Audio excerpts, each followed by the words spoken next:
the most tremendous new musical experience you can have.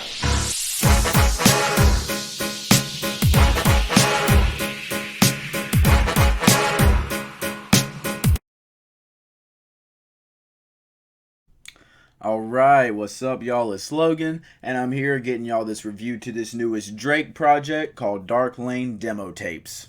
Now, everyone knows who Drake is, so I'm not even going to give a little bit of a detail on who he is. He's the most popular artist out right now. He's got more hits than the Beatles, whatever. Agree to disagree on that one, but regardless, he's hitting us with this new surprise mixtape. It was announced a couple hours before it dropped. Thursday night, Friday morning, whichever you want to go with.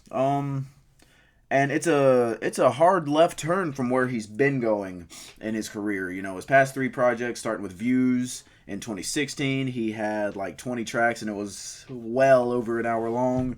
More Life was a little bit longer than that, and then Scorpion was 25 tracks, about an hour and a half long.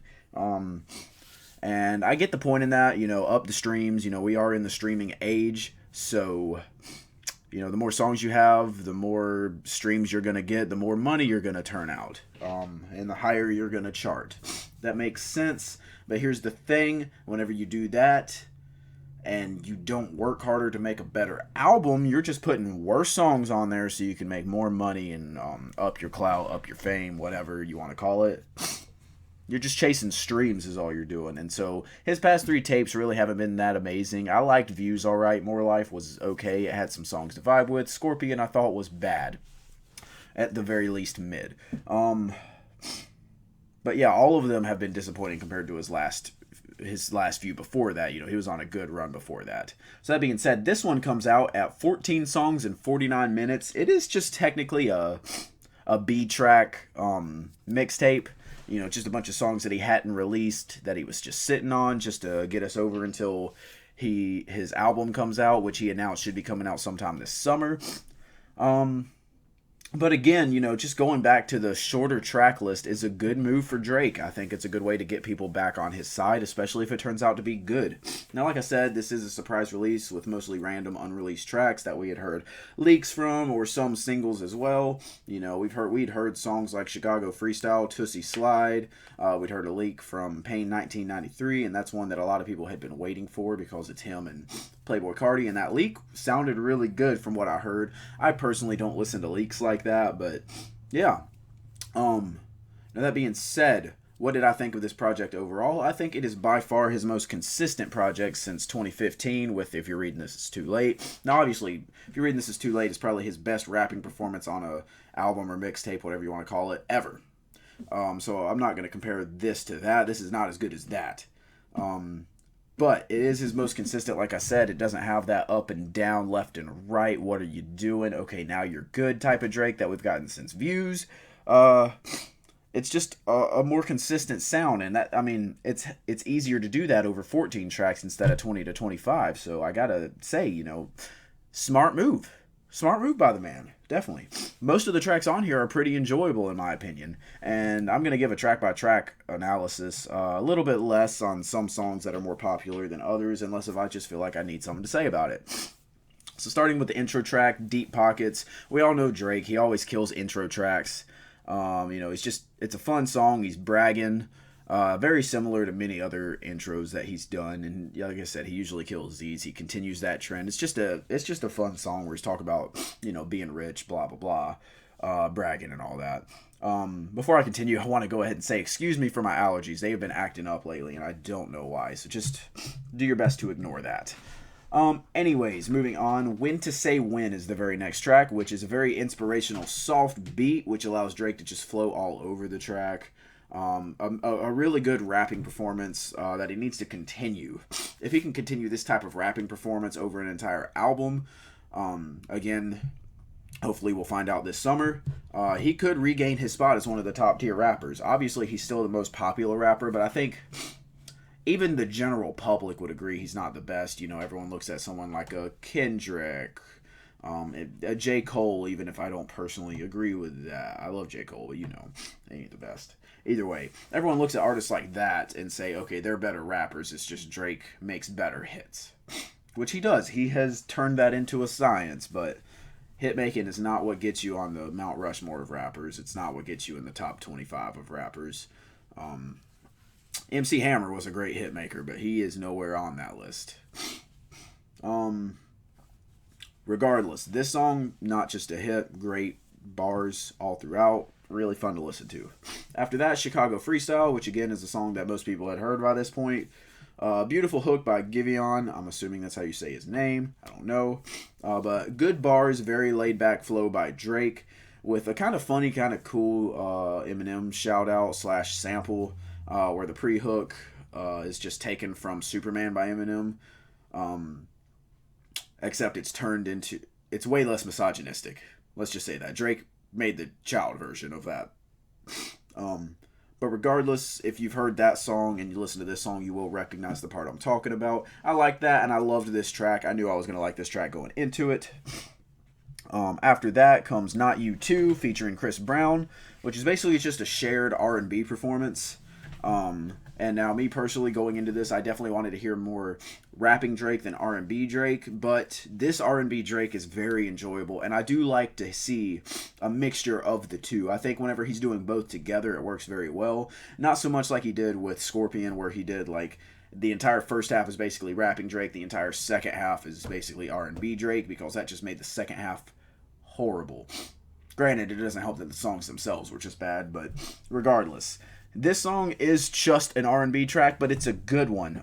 Very good vocals. Drake is really hitting us with really good vocals on this one, actually. Really laid back, easy to vibe with. My one complaint is that Chris Brown should have been more in the forefront. He just provided a lot of backup vocals, but again, he still performed well, and it's a good track. Now after this comes Tootsie Slide. I don't have much to say about this one other than the fact that I hate this song. This is made for TikTok. We all know about it.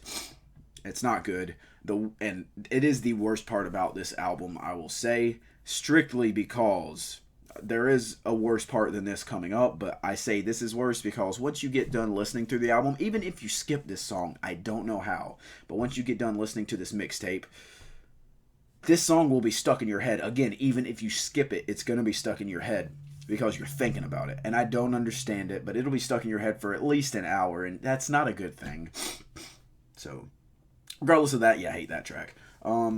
Desires featuring Future. This is another one that had leaked. A lot of people listened to it again. I didn't. I maybe heard a snippet of it, but I try to stay away from leaks. I just like to respect artists a little bit more than that.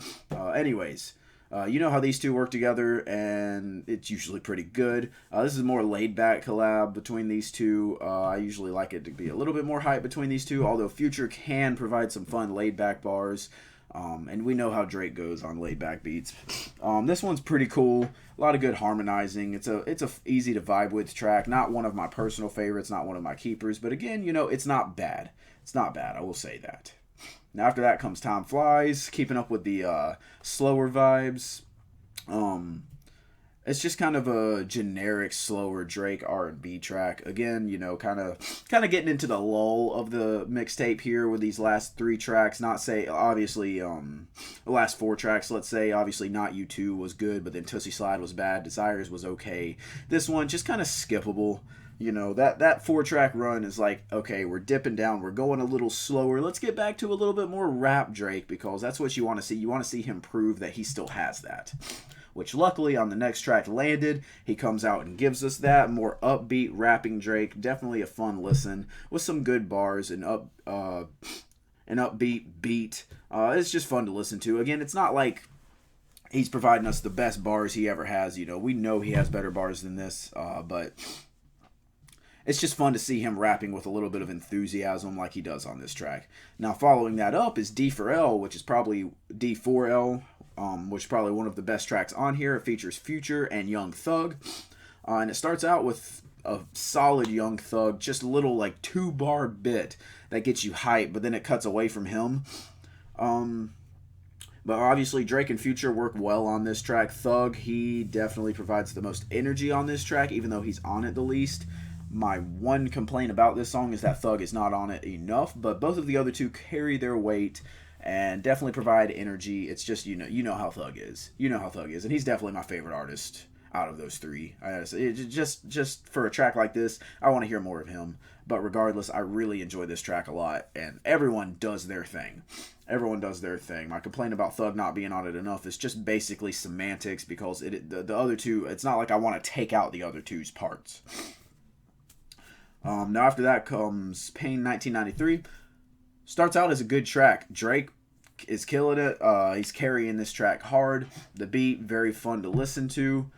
And then you get to Cardi, and my God, I can't say he ruins the song because the rest of the song is actually really good. But Cardi, his verse, you know how he gets that baby voice going on. And sometimes it's enjoyable. Here it's not enjoyable at all. Not enjoyable at all. It's awful. It is so bad. He just doesn't have the usual charisma that he comes with. I mean, yeah, it's his verse is just not really that good. Doesn't have the energy, and you can't understand him anyways. So, usually whenever he does that voice, it's like, okay, but you got good energy here. I'm enjoying it even if I don't know what you're saying. But no, on this one he doesn't even have that, so that there's no saving his verse. But regardless, Drake carries this track. It's still a good track. It's a really good track if you skip that Cardi verse. So now after that comes Losses, which is a more introspective track, more introspective lyrics, deeper, thoughtful beat.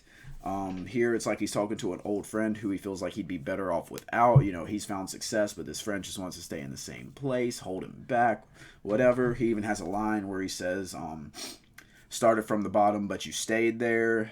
Just talk about how this friend's trying to hold him back, and how eventually you just got to realize sometimes you just got to move on because people don't want what's best for you. Basically, I really enjoyed that track. I enjoyed the deeper messaging behind it. It was a good listen. After that comes From Florida with Love, which is a more R&B centric track. Again, kind of generic. Nothing crazy on this one. I don't want to say it's a skip, but it's not bad. It's not great. It's not bad. Demons. It's a more bragging track with an eerie type beat. It's very fun to hear the energy. It's very fun to hear that beat. The one problem is that the energy does kind of dip for the type of track that it is. Again, not bad at all, but it's just not a standout. I did like the beat. I just wish that they attacked it harder, They went after it, When you get an eerie beat, you want to hear them just biting into the track, and that's just not what happens here. It's a little bit lower energy here. And then finally, the final track, War. It's another more laid-back, eerie beat like the last one, but this time Drake goes all in. He eats it up, and it adds some emphasis to what he's trying to say. That being said, he uses some accents that I'm not a big fan of, but again, he doesn't do it enough to ruin the track. Overall, he's able to have one of his better rapping performances on this track that he's had of late. And that's including this album. Obviously, I'd still say his best rapping performance on this album was either Deep Pockets or When to Say When, but he did very well in this last track, War.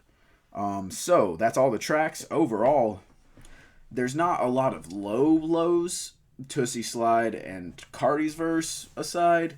There are some lows, but there's not lows that go like really far down, like that was horrible. It's just like, okay, that irks me, that was not good, but can I say it's bad? But at the same time, the highs don't reach very high either. I think there's more highs than there are lows, but they just don't reach high enough to say, oh dang, but again, that I guess that's to be expected whenever you get a B track mixtape, just a bunch of throwaways. That being said, I don't want to compare this to Untitled Unmastered because, I mean, if anything, that just shows Kendrick is definitely in a different tier from Drake when it comes to rapping performances, album releases, whatever. He's just that much better of a musician. But I'm not ranking this based on comparison to Kendrick Lamar, because if I did, everything would be a 5. Like anyone else who released just could not compare. Bias aside, I enjoy this project and I'm excited for his album. I'm very excited, especially if he decides to continue with what he said he was going to do of limiting it to about 15, 16 tracks. That being said, once he announces that it's 30 tracks long, I'm dipping out. I don't even want to listen to it. But I don't think that's going to happen. I think Drake did really good on this one. Just giving us something to hold over, but then also giving us hope that he isn't going to be coming with another Scorpion up in the future, because that is not what this is. Overall, I got to go with a 7.5 out of 10. If it had more highs or less lows, or, if it had higher highs or less, like if it didn't have Tootsie Slide, I might be able to go with an 8 out of 10 or reach a little bit higher. But overall, I just think that this one it had enough lows to keep it from going higher. It had enough highs to keep it from going lower, and then the rest of it was basically slightly above mid, slightly above mediocrity, to where I could say, okay, I very much enjoyed this one. Most of it was good, with a few parts that I just did not vibe with as well. So 7.5, I think that's a completely fair rating for this one. I hope you agree. If not, please hit me up in the comment section. Let me know what your ranking of it is and why. Make sure to hit the like button, subscribe, hit the bell next to my name for notifications. Make sure to share this video so other people can check it out. I appreciate y'all so much, and I will hit y'all up next time.